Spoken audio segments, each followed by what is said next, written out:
Sounds like Coach Ivan from Rome. Guys, close open. Cash, I suppose the question you're probably asking yourself, how did you guys throw that away in the last 20? Unfortunately, yes. Definitely created enough opportunities. One or two just before half time. Mada's knock on, I think that could have been almost like a nail in the coffin. And just the last 20, if you keep Leinster, it doesn't matter what team they pick, if you keep Leinster in the hunt and they feel they're in there, you have to be, your game management's got to be good, and I think that last 20 minutes of game management wasn't enough. It seemed, because I mean, especially in that first half, you guys managed to stretch them quite easily at times. And then in that second half, when you needed to actually, especially these last 5 minutes, it almost looked like the guys panicked a little bit and weren't as composed as they should have been. Yeah, but I think we didn't manage to get into our default attack shape, and then to kick unorganized. Just you're going to put yourself under pressure, so we just didn't manage to get back into our default shape, just to almost get comfort in that shape and outwork them from there. And when we kick the ball to them, they could punish you, and unfortunately they did. Do you feel it almost was a way, a mirror of your season, in a way that there's quite a bit of promise, almost like that first half, but then also things that just go wrong that you guys? I would say yes and no. I think in the middle part of the season we were too one-dimensional, didn't create enough, and I think like tonight you could see a lot more dynamic attack, a lot better movement, chances created, and then to then the last 5 minutes to fall flat almost from that. I think we can say that could be the feeling. Massive growth, but we had opportunity to beat the number one team to another run, and we just didn't do it at the end.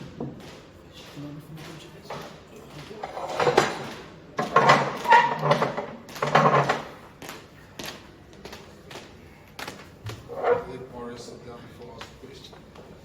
Morris, just maybe from your point there, just ask Cash the same thing, sort of just how did it feel that you guys did almost everything to win the game and then threw it away there at the end? Yeah, I think you summed it up perfectly. We dominated most of the game, most areas of the game. I think that last, let's say the first half, let's start there. I think we could have executed better. I think we could have put more points on the board. We knew that they were going to come back and fire shots. I think we put them under a lot of pressure with our attack, which forced yellow cards, penalty tries. So that was really good from us. And then we just gave it back to them on a silver platter. With our discipline, wasn't good enough, and then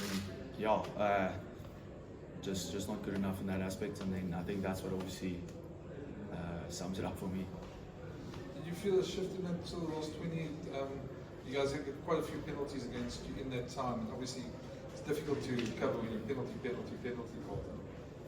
Yeah, I think it's difficult. I mean, we came up with. They also had a yellow card in that time, so we knew that we had to play, and we knew that they can only do so much with how many they had on the field, and we let them out easy with our penalties. So silly errors actually, and then it's difficult. I mean, Leinster's a quality side, doesn't matter who plays. So once they get into your 22, they will execute, and they did that. So yeah. Thanks, man. Cash, looking at you right now, it looks like a conservative figure. It looks like that. How much of a toll did it take on you? I mean, it's been quite a fluctuating run of results this season. How much of a toll does this kind of results take on you? I think the promising thing is the last 6 to 8 weeks we've shown potentially where we can be. I think after tonight we needed the 5 points to keep ourselves alive in the top 7 or 8, whatever you want to refer to. So this feeling is feeling sorry for the guys after a season of long season, really hard work, seeing the intensity and the intent in training. I I wanted the guys to win tonight, to make it special for various reasons, to keep us alive. They're really working extremely hard. Jaco Kriel's last home game 15 years ago, he was a scrawny little 19-year-old flanker running around here. To have a career like him, so it's not this feeling is it's almost a feeling of the wind getting knocked out of you. Because, like I said, if we weren't good enough to win the game, then it probably would have felt different. But we did more than enough to win the game. There's been growth obviously this season, it's quite there for everyone to see. But then now going forward, how do you go about improving to make sure that within the following seasons, you quite push for those playoff spots and make sure that there's no doubt in your place? I think before tonight, I think ourselves, the Sharks and the Bulls had the same amount of wins. The difference was bonus points.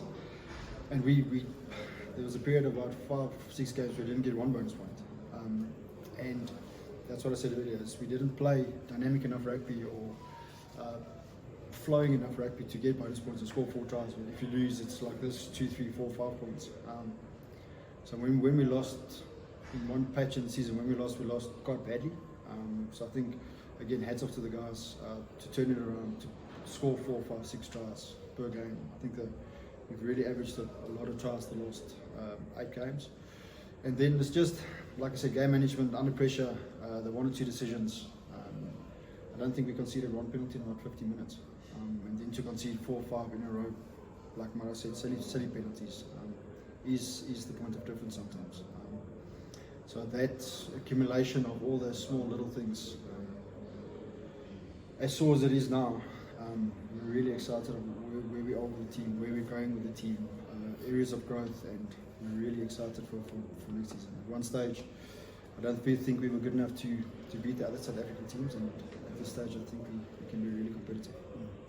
Coach, is coaching against Leinster a challenge in that it doesn't seem, it doesn't matter who they put on the field, so you're less bothered about who actually wears the jersey as opposed to coaching against the team structure. Tell us about that challenge, because it seems like a fairly unique thing, because the actual personnel doesn't seem to matter. I think they can compare it to the Crusaders a little bit. I said small, it's definitely not small. Young Pendergrass tonight, first game, a superstar with the Irish under-20 team, man of the match performance. I think it's exactly that. It doesn't matter who they pick. The system seems to flow that so much, and there's so much cohesiveness and almost rugby IP and game understanding. It literally doesn't matter who they pick. The difference between quality is probably 1 or 2%. And I think there's a reason why they're still undefeated this season, because a big quantity of the squad tonight played against the Stormers there as well. So they've got quality all round. Obviously, it's something inspiring to see. When we spend the week in Leinster, we dig a little bit to find out what they're doing, how's it working, the school system, how's everything complementing one another. The system is definitely there. Thanks, Liam. Just one last one from me. Look back in the season, Cash, if you think this game and the Ulster game, those 2 games, there's a matter of 5 points in that, and that's the difference between that and the playoffs spot, I suppose. 100%. Also, I think we were good enough to beat the Sharks here. We had a bad 20 minutes and they changed the game. So it's literally, like I said, it's literally those 2-3 games. Like I say, even winning some of the games and not getting a bonus point makes a difference. So if I remember back correctly, in 2016-17 Super Rugby season, the biggest difference between 17 and 18 was the amount of bonus points. Even if you did lose a game, all the bonus points make for additional wins. So if you look at Leinster, they haven't lost a game, but if they had to lose 1 or 2, I think the difference would be 5 points in the total log, just because they get so much bonus points in scoring as well. So small moments. If you look at the Ulster game, I think it's probably the first 15 minutes we weren't good enough, and the rest of the game we were good enough, similar to Glasgow last week. And this game was probably the last 15 minutes, so even the last 5 minutes. So small margins at this level, but that's a difference in this level. Guys, want to take the final 3, please? Just a few words on Jaco. Was his probably his final game against Park, and probably his last game will be next week. He ends a career, ending his career. Just a few words for both of you guys on his impact he's had and what he meant to the team. I'll leave the men to the team tomorrow. I think I had the privilege to join in 2009 when he was under 20, and like I said, to see that scrawny, small flanker developing the man that he's become on the field, off the field, the difference and the impact. He's had an enormously tough life, and to see the product he put out tonight, even with very sore knees and age slightly against him, to still play 80 minutes tonight is exactly who Jaco is. He's probably one of the toughest men I've ever met in my life. Probably one of the best teammates that I've worked with and had the privilege to work with. Just relentless. That's his character. That's who he is when it's really tough. Jaco's the kind of guy you want in your team. And yeah, just on my side, I don't think one day he can regret one day in his professional career. I spoke to him this week, and his career is literally full circle. And started here, had the privilege to go to Japan, had the privilege to go to Europe, and ended off back here. What a career, what a guy. Yeah, you know, if I can sum it up, he's a guy that's, you know, he serves the team.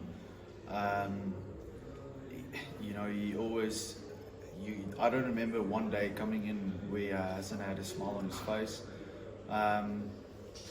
Input in terms of on the field stuff, it's something you won't expect from a flanker. He's got a good rugby brain, and just the cohesion that he brings to the team. He brings people together, and he's done a lot of off the field stuff for us lately as well, and that just filters down into the team for us. And yeah, I have to take my hat off for him for taking on a lot of roles other than just playing. So yeah. Two more guys, please. Walter. Okay. All right. Happy? Thanks, guys. Thank you, everyone. Thank you.